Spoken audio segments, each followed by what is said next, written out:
So ayun, kahit makalat kami, hindi naman kami nagugutom.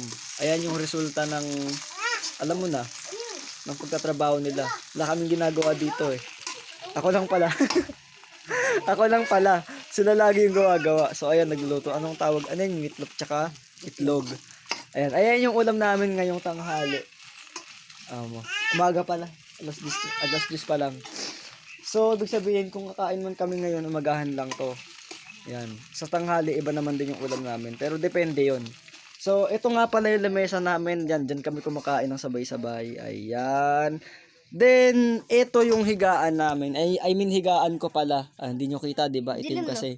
Kasi, walang sapin. Kaya di kita. So, ayun yung damitan ko.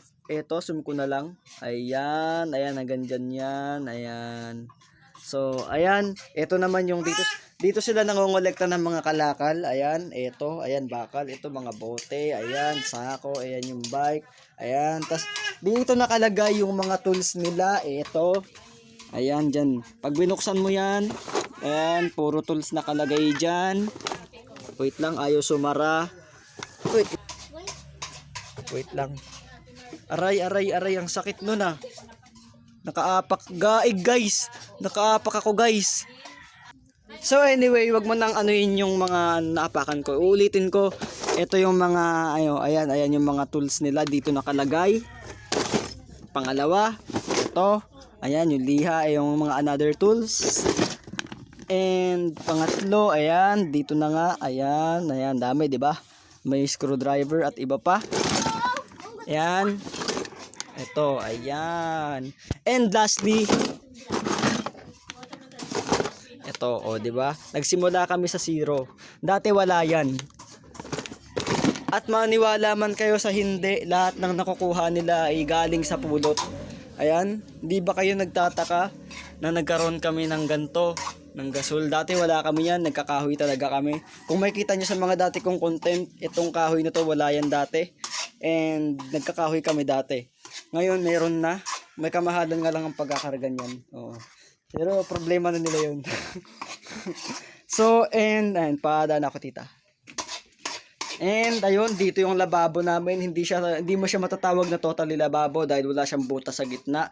At ang gamit namin planggana. Hindi ko alam kung saan galing tong mga planggana na to. Hindi na ako magtataka, galing yan sa pulot. At dito nga si Lola naglalaba.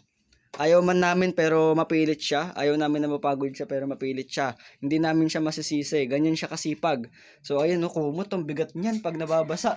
At ito ang aming washing machine. Di ko alam kung amin ba to o hiniram lang dun sa kapitbahay. Yan. Saan ba galing tong washing machine na to? Sa atin yan. Sa atin pala. Sa amin pala to. Ito yung ginagamit nila pag naglalaba. And ito yung mga lalagyan ng labahan. Ayan, tingnan mo naman kung... At wala kami sariling kasi nakikigib lang kami. Ganyan. Ayan. Ayan guys. Ayan. Ayan. Dati kwarto to. Ito yung kasalukuyang kwarto. Naging CR. So ayan. Ito yung mga kahoy. Diba? Biruin mo, yung blessing, grabe. Ayan, may gasol kami. Pero may mga kahoy dito. Ang tanong ngayon, saan, kapag naubos tong gasol, saan namin ipipwesto yung kapag magkakahoy kami ulit? Biruin mo yan, grabe yung blessing ni Lord, Ayan, mga galon na. Itong mga galon na to, sure ako, galing sa pulot to. Dati kasi wala yan. Ayan, grabe, lilinisin pa yan pagdating ng panahon. Sila na bahala doon. Kasi siguro baka wala ako dito noon Baka nasa church ako. And dito namin nilalagay yung mga bagong luto. Halimbawa, sinaing. Ayan, dyan namin nilalagay. Ayan.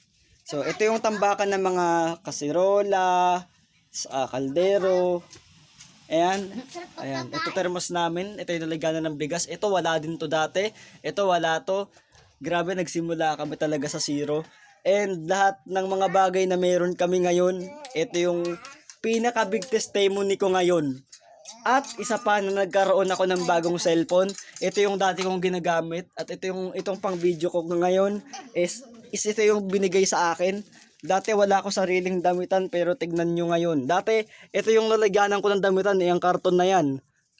Kasi nung nasa Bulacan ako, wala kaming lalagyanan ng damit. Karton lang talaga.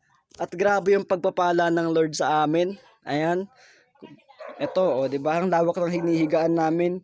So, ito, grabe, alam mo ba sa mga dati kong content, ay ang aparador na yan, wala yan dati. Ayan, yung inalis ditong patungan, kaya inalis yan kasi nilagay ito. So, ayan, 'di ba sila mayroon na din. Dati talaga, kung alam niyo lang gaano kami kahirap. So, ayan, ito nga pala yung CR, ayan yung, pakita ko na nga yung loob. Tinatamad ako, pero papakita ko na yung loob. Wait lang. So, ayun nga guys, ito yung dahilan kung bakit ayoko lumipat ng bahay. So, ayan, di ko napapakita yung inidoro. So, ayan, ito yung pambuhos, ito yung sa panghugas, ayan yung panlinis. Ayoko na ipakita. Mali, sorry. Pasantabi sa mga kumakain. Ayan. O, di ba? O, lahat yan, puro mga pinaghirapan talaga nila. Ayan yung switch. Grabe, no? So, yun. Ayun, so, sandali. Sarap pa, but anyway, hindi pa ako tapos guys. Meron pa akong ipapakita. Ayan. Ito dito nilalagay yung speaker. Ilan yung speaker namin? 3 ata or 4. Dito nila nilalagay yung bike. Dito nakalagay syempre yung isang bike, tas yung mga basura syempre. Dito kami nagsasampay. Ayan, dun sa kabila may sampayan din doon. Dito sa taas yan, may mga sampayan din dyan. So, yun lang muna ngayon. And bago ako magtapos, subscribe my YouTube channel. And syempre, click the notification bell para lagi kang updated sa mga bago nating uploads. Kaya naman, bye. Love lots guys.